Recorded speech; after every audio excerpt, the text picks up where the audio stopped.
كمي صنعكم كبرى سمعتنا على توزينا سبورت انه ليفربول ثلاث غزي كاب دحر التمليسا بفصم قلعنا ارسنال بمسعرنا بربع فصامه وانጫ كارابو اكاب اغرامبيرا ابز صوتا بخلتين كلبات بزح لوطታት ዝተራእየሉን ኦዚል ድማ ዝተሰለፈሉን ጾታ አርሰናል 3-1 4-2 5-4 ዝመርሐትሉ ግጥም ኦሪጂ ኣብ ተወሳኺ ደቂቕ ብዘመዝገባ ሸቶ ትግጥም ናብ ፍጹም ቅላዕ ከመርሕ ተገዲዱ ወዲ 10 ዓመት ሓላውልዳት ሊቨርፑል ኬለር ናይ ዳኒ ሴባሎስ ቅላዕ በመድሓኒኡ እዛ መዕወትት ፍጻመ ክስነት ክኢላ ኣብቲ በሓፈሻ 10 ሸቶታት ተመዝገበሉ ጾታ ብወገን ሊቨርፑል ሙስታፊ ሚልነርን ቻምበርሌን ሓንቲ ኮሙን ኦሪጂ ክልተ ሸቶታት ክስንድን ከሎ ብወገን አርሰናል ድማ ቶሬራ ማይቲላን ኒለስን ዊሎኩን ሓንቲ ኮሙን ማርቲኔሊ ክልተ ጎላት ብምቕጻርዮም ሸቶታት ጋንታታቶም ኣመዝጊቦም ብዘይካዚ ራሽፎርድ ካብ 30 ያርድ ነፃ ቀላዕ ብዘመዝገባ ሸቶ ዩናይትድ ኣብ ልዕሊ ቸልሲ ናይ 2-1 ዓወት ብምምዝጋብ ናብ ርብዕ ፍጻመ ኣብ ሰገረትሉ ፍጻመ ውድድር ካራቦ ኣካብ ንኣሰልጣኒ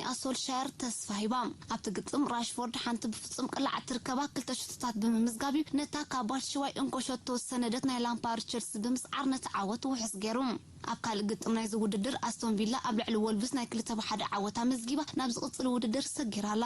ብዘይካዚ ትማል ምሸት ኣብ ዝነበረ 5 ግጥማት ላሊጋ እስጳኛ ሪያል ማድሪድ ኣብ ሜዳ በርናቡ ነታ ኣብ መወዳእታ ሰሌዳ ናይቲ ሊግ ዘላ ሊጋ ነሳብ ዝገጠመትሉ ገፊሕ ዓወት ኣመዝጊባ ምስ መራሒት ናይቲ ሊግ ዘላ ባርሴሎና ብሓንቲ ነጥቢ ድሕራ ናብ ካልኣይ ደረጃ በሪኻ ብራዚላዊ መንእሰይ ተጻዋታይ ታጋንታ ሮድሪጎ ዲጎስ ኣብ 7 ደቂቕ ናይቲ ግጥም ሸቶ ድሕር ምምዝጋቡ ሓንቲ ደቂቕ ድሕር ድማ ክሩስ ካልኣይቲ ሸቶ ደጊሙ ራሞስ ድማ ብመንገዲ ፍጹም ቅላዕ ሪያል ማድሪድ በናይ 3 ባዶ ውጽኢት ናብ ዓረፍቲ ከተመርሓ ኽኢሉ ኣብ መበል 7 ደቂቕ ድማ ቤንዜማ ማድሪድ ካልኣይቲ ፍጹም ቅላዕ ድሕር ምርካባ ሓላፍነት ተቐቢሉ ሸቶ ቆፂሩ ውጽኢት ድማ ናብ 4 ባዶ ክበለ ማድሪዳውያን ብ4 ሸቶታት ዓገቡን ኣብ ውድእ ግዜ ሉካ ጆቪክ ብርእሱ ሸቶ በመስናዱ ሪያል ማድሪድ ነቲ ግጥም ብናይ 5 ባዶ ገፊሕ ዓወት ተዓዊታ ክትወጽእ ኣኽኢልዋ ብዘይካዚ ኣብ ካልእ ግጥም ላሊጋ እስጳኛ ሌቫንተ ንሪያል ሶሴዳድ 2-1 ቫሌንሺያ ምስ ሴቪያ 1-1 አትሌቲኮ ቢልባኦ ንኢስፓኞል 3 ባዶ ከምኡን ሪያል ቤቲስ ንሴልታ ቪጎ 2-1 ብዝኾነ ውጽኢት ጸወተን ኣካይደን ብዘይካዚ ግጥማ ሴሪያ ኢጣልያ ትማል ምሸት ቀጺሉ ምስኔሩን ጁቬንቱስ ንጀኔዋ 2-1 ናፖሊ ምስ አትላንታ 2-2 ካሊያሪ ንቦሎኛ 3-2 ላዚዮ ምስ ቶሪኖ 4 ባዶ ሳምፕዶሪያ ንሌቼ 1-1 ፊዮረንቲና ንሳሱሎ 2-1 ከምኡን ሮማ ንኡዲኔዘ 4 ባዶ ብዝኾነ ውጽኢት ተዓዊተናለን